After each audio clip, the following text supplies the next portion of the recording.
അങ്ങനെ നമ്മളെല്ലാവരും ആകാംക്ഷയോടെ കാത്തിരുന്ന കേരളത്തിന്റെ മുഖ്യമന്ത്രി 11ാം ദിവസം സംജാതമായിരിക്കുന്നു. ഏവരും പ്രതീക്ഷിച്ച പ്രതിപക്ഷ നേതാവായിരുന്ന വി.ഡി. സതീശൻ, അദ്ദേഹത്തിന്റെ യാത്രകൾ, അത് കേരളത്തെ സംബന്ധിച്ചിടത്തോളം അദ്ദേഹത്തിന്റെ ഒരു ടാഗ് വേർഡ് തന്നെ ഉണ്ടായിരുന്നു, പുതുയുഗം. ആ പുതുയുഗത്തിലേക്ക് വി.ഡി. സതീശൻ കണ്ടുവച്ചത് പുതിയ ചിന്തകൾ, പുതിയ വർത്തമാനങ്ങൾ, പുതിയ ഭരണരീതികൾ, പുതിയ പരിഷ്കാരങ്ങൾ, പുതിയ പദ്ധതികൾ, പുതിയ കേരളം.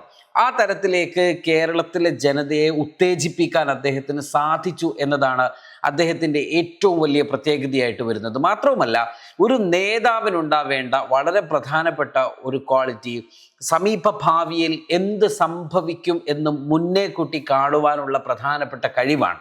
ആ കഴിവ് വി.ഡി. സതീശനിൽ സമന്വയിച്ചു എന്നതുകൊണ്ട് തന്നെയാണ് അദ്ദേഹം പല പ്രഖ്യാപനങ്ങളും ഇതിനു മുൻപ് നടത്തിയത്. 100 സീറ്റിലധികം നേടി UDF സർക്കാർ അധികാരത്തിൽ വരും എന്ന് അദ്ദേഹം മാത്രമാണ് UDF നിരയിൽ മുന്നോട്ട് വെച്ച ഒരേ ഒരു നേതാവ്.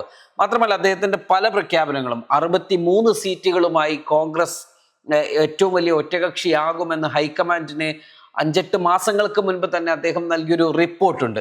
അതിനൊക്കെ അപ്പുറത്തേക്ക് പ്രചാരണം നടത്തിക്കൊണ്ടിരിക്കുന്ന സമയത്ത് മലപ്പുറത്ത് PK കുഞ്ഞാലിക്കുട്ടി ഏറ്റവും വലിയ ഭൂരിപക്ഷം നേടുന്ന ആളായിരിക്കും എന്ന് അദ്ദേഹത്തിൻ്റെ പ്രഖ്യാപനം. അങ്ങനെ അദ്ദേഹത്തിൻ്റെ ചില വാക്കുകളൊക്കെ എപ്പോഴും ആ തരത്തിൽ മുൻകൂട്ടി കണ്ടുകൊണ്ട് അത് പ്രതിഫലിപ്പിക്കുന്ന തരത്തിലേക്ക്, സാധ്യമാക്കുന്ന തരത്തിലേക്ക് അദ്ദേഹത്തിന് മാറ്റാൻ കഴിഞ്ഞു എന്നതാണ് അദ്ദേഹത്തിൻ്റെ ഒരു പ്രത്യേകത.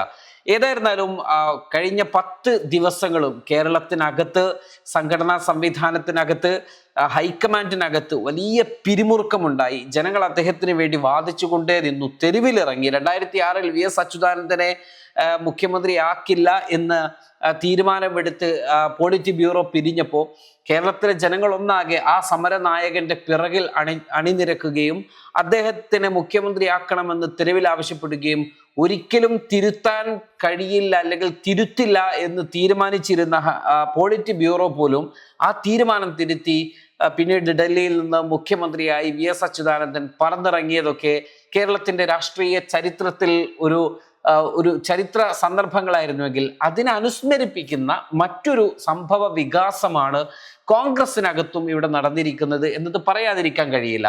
ഒന്നാമത്, ഹൈക്കമാൻഡിൽ സ്വാധീനമുള്ള സോണിയാഗാന്ധിയും രാഹുൽ ഗാന്ധിയും ഖാർഗെയും ഒക്കെ കഴിഞ്ഞാൽ 2ാമനും 3ാമനും ഒക്കെ ആയിട്ട് വരുന്ന ഒരാളാണ് ഈ പറയുന്ന KC വേണുഗോപാൽ. ആ KC വേണുഗോപാലിന്റെ സംഘടനാ സ്വാധീനത്തെക്കുറിച്ച് നമ്മൾ പ്രത്യേകിച്ച് പറയേണ്ടതില്ല. എന്നാൽ ആ സംഘടനാ സ്വാധീനവും കൂടെ സാധാരണഗതിയിൽ കോൺഗ്രസിനകത്ത് മാത്രമല്ല, പാർലമെന്ററി പാർട്ടിയിലൊക്കെ MLA-മാരുടെ ഭൂരിപക്ഷമാണ്. ആ MLA-മാരിൽ 45 പേരുടെ ഭൂരിപക്ഷം തനിക്കുണ്ട് എന്ന് അവകാശപ്പെട്ടിട്ടും നിലവിലുള്ള 18 MP-മാരിൽ ഭൂരിപക്ഷം ആളുകൾ, അഥവാ 50-70% ആളുകളും കൂടെ ഉണ്ടായിട്ടും നിലവിലെ സംഘടനാ സംവിധാനത്തിനകത്ത് പ്രസിഡന്റും വൈസ് പ്രസിഡന്റുമാരും തുടങ്ങിയ ആളുകൾ കൂടെ ഉണ്ടായിട്ടും KC വേണുഗോപാലിന്റെ പക്ഷത്തിന് ഭൂരിപക്ഷം കിട്ടിയില്ലെന്ന് മാത്രമല്ല, ആ വാദത്തിന് സ്വീകാര്യത ലഭിക്കാതിരുന്നതിന്റെ കാരണം വി.ഡി. സതീശൻ മുന്നോട്ട് വെച്ചിട്ടുള്ളൊരു രാഷ്ട്രീയ പോയിന്റ് ഉണ്ട്. ആ പോയിന്റ് എന്ന് പറയുന്നത്, കേരളത്തിന്റെ ഭാവി സുരക്ഷിതമാക്കാൻ കൂട്ടായിട്ട് പ്രവർത്തിക്കാൻ എല്ലാവരെയും സ്വാഗതം ചെയ്തുകൊണ്ടുള്ള അദ്ദേഹത്തിന്റെ പ്രസംഗങ്ങളും പ്രവർത്തനങ്ങളും ഒക്കെയാണ്. കേവലം ഇടതുപക്ഷത്തോട് രാഷ്ട്രീയമായ പോരാട്ടം നടത്തി അതിൻ്റെ ത്രില്ലിൽ അദ്ദേഹത്തിന് പിന്തുണ കൊടുത്ത് അങ്ങനെ അദ്ദേഹത്തിനെ ആളുകൾ സ്വീകരിച്ചത് മാത്രമായിരുന്നില്ല, അതൊരു ഘടകം മാത്രമാണ്. പിണറായിയോട് നിയമസഭയിൽ നേരിട്ട് ഏറ്റുമുട്ടുന്ന, മന്ത്രിയായിരുന്ന PA മുഹമ്മദ് റിയാസിനോട് നേരിട്ട് ഏറ്റുമുട്ടുന്ന, അതോടൊപ്പം ഇടതുപക്ഷത്തിന്റെ എല്ലാ ആരോപണങ്ങളുടെ കുന്തമനകളും അവർക്ക് നേരെ തിരിക്കുന്ന ആ ഒരു വി.ഡി. സതീശനുണ്ട്. അത് സ്വാധീനം ചെലുത്തിയ ഒരു ഘടകമാണെങ്കിൽ മറ്റൊരു പ്രധാനപ്പെട്ട ഘടകം അദ്ദേഹം മുന്നോട്ട് വെക്കുന്ന ആശയങ്ങളാണ്. ഇപ്പോൾ ഖജനാവിൽ പൂച്ച പെറ്റു കിടക്കുന്നു എന്ന വാദമൊക്കെ നമ്മൾ കണ്ടതാണ്. 4000 കോടി രൂപയാണ് ഖജനാവിൽ മിച്ചം വെച്ചുകൊണ്ട് ഞങ്ങൾ ഇറങ്ങിപ്പോയിരിക്കുന്നത് എന്നാണ് ധനമന്ത്രിയായിരുന്ന KN ബാലഗോപാൽ പറഞ്ഞിട്ടുള്ളത്. അത് സത്യമാണോ അല്ലേ എന്നതൊക്കെ പുതിയ സർക്കാർ വന്ന് പരിശോധിച്ചതിന് ശേഷം മാത്രമേ നമുക്ക് പറയാൻ കഴിയുള്ളൂ.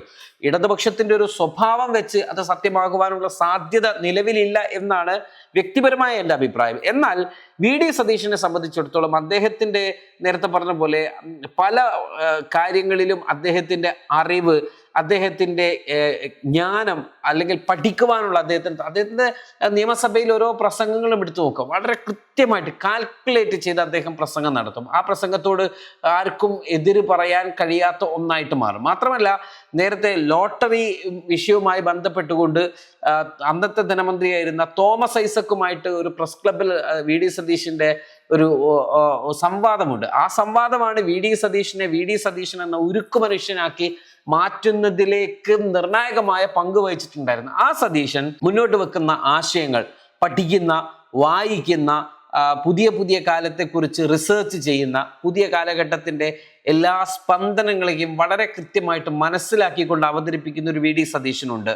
അത് ഇടക്കാലത്ത് നമ്മൾ പറയുമ്പം ശശി തരൂർ കേരളത്തിലേക്ക് വരുന്ന ഒരു ഘട്ടമുണ്ട്. ഐക്യരാഷ്ട്രസഭയിൽ അദ്ദേഹത്തിന്റെ സേവനം അവസാനിപ്പിച്ച് പിന്നീട് നേരെ അദ്ദേഹം UPA സർക്കാരിൽ വിദേശകാര്യത്തിന്റെ മന്ത്രിയായിട്ട് മാറുന്ന ശശി തരൂരുണ്ട്. ആ ശശി തരൂർ ഇടക്ക് കേരളത്തിലേക്ക് വന്നു കഴിഞ്ഞാൽ കേരളത്തിലെ ക്യാമ്പസുകൾ അദ്ദേഹത്തെ സ്വീകരിക്കുന്ന ഒരു രംഗം നമ്മുടെ മനസ്സിലേക്ക് വരേണ്ടതുണ്ട്.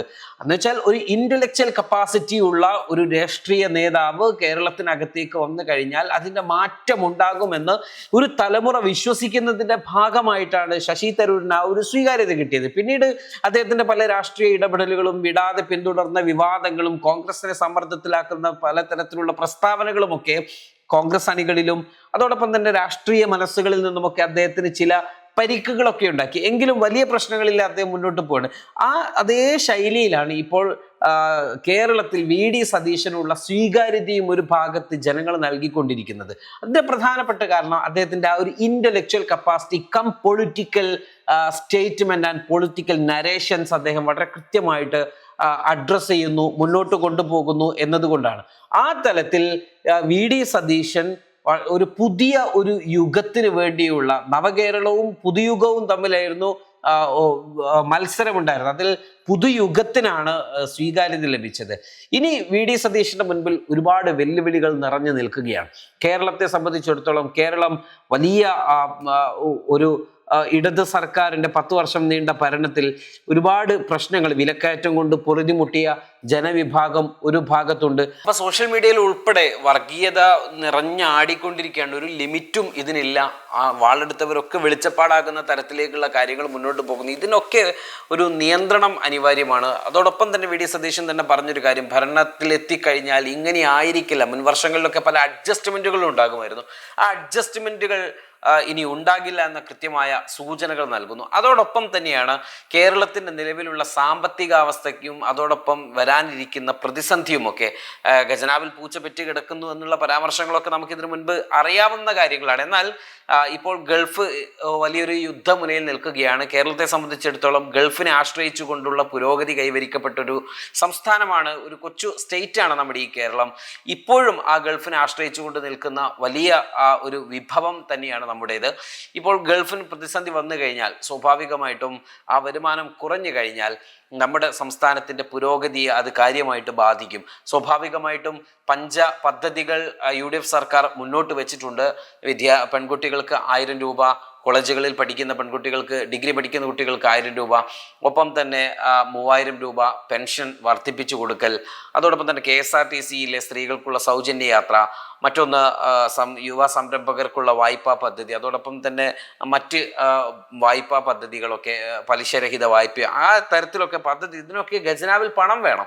അത് പണം ഉണ്ടാക്കാൻ എന്തുണ്ട് മാർഗം എന്നതിനെ കുറിച്ച് കൂലങ്കൂഷമായിട്ട് ആലോചിക്കേണ്ടതുണ്ട്. ഈ പ്രതിസന്ധി നിറഞ്ഞ കാലഘട്ടങ്ങളിൽ പ്രത്യേകിച്ച് രാജ്യം പോലും വളരെ വലിയ ഒരു നിയന്ത്രണത്തിലേക്ക് പോവുകയാണ്. പ്രധാനമന്ത്രിയുടെ വാർത്താ സമ്മേളനത്തിന് പിന്നാലെ അദ്ദേഹം തന്നെ ചെലവ് ചുരുക്കലിന്റെ ഭാഗമായി സെക്യൂരിറ്റി വെട്ടിക്കുറക്കുന്നു. അതോടൊപ്പം മറ്റ് പല സംസ്ഥാനങ്ങളിൽ വർക്ക് അറ്റ് ഹോമിലേക്ക് പോകുന്നു.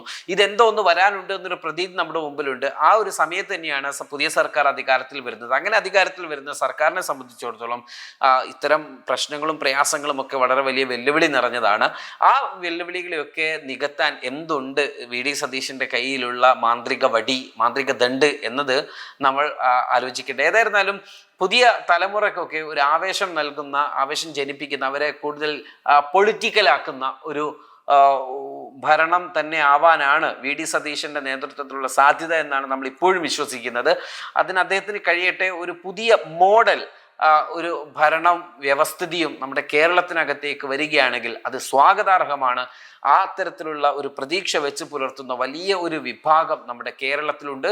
അത്തരം ഒരു ഭരണം വിഭാവനം ചെയ്തു കഴിഞ്ഞാൽ നമ്മൾ ഇന്ന് അനുഭവിക്കുന്ന പ്രശ്നം, വർഗീയതയും മറ്റു പലതരത്തിലുള്ള വിഷയങ്ങൾ, ഇവയ്ക്കൊന്നും പിന്നീട് പുതിയ തലമുറയുടെ മനസ്സിൽ സ്ഥാനമുണ്ടാകില്ല എന്നതുകൂടി നമ്മളൊക്കെ വിശ്വസിക്കുന്ന ഒന്നാണ്. അതുകൊണ്ട് തന്നെ വി.ഡി. സതീശന് നിറഞ്ഞ പിന്തുണകൾ നമ്മൾ അർപ്പിക്കുന്നു, ആശംസകൾ അർപ്പിക്കുന്നു. കേരളത്തെ ഏറ്റവും മനോഹരമായ സമുന്നതിയിലേക്ക് കൈപ്പിടിച്ചുയർത്താൻ അദ്ദേഹത്തിന്റെ നേതൃത്വത്തിലുള്ള മന്ത്രിസഭയ്ക്കും ഗവൺമെന്റിനും ഭരണകൂടത്തിനും സാധിക്കട്ടെ എന്ന് ആശംസിക്കുന്നു. Waytonikah.com, the exclusive Muslim matrimonial site.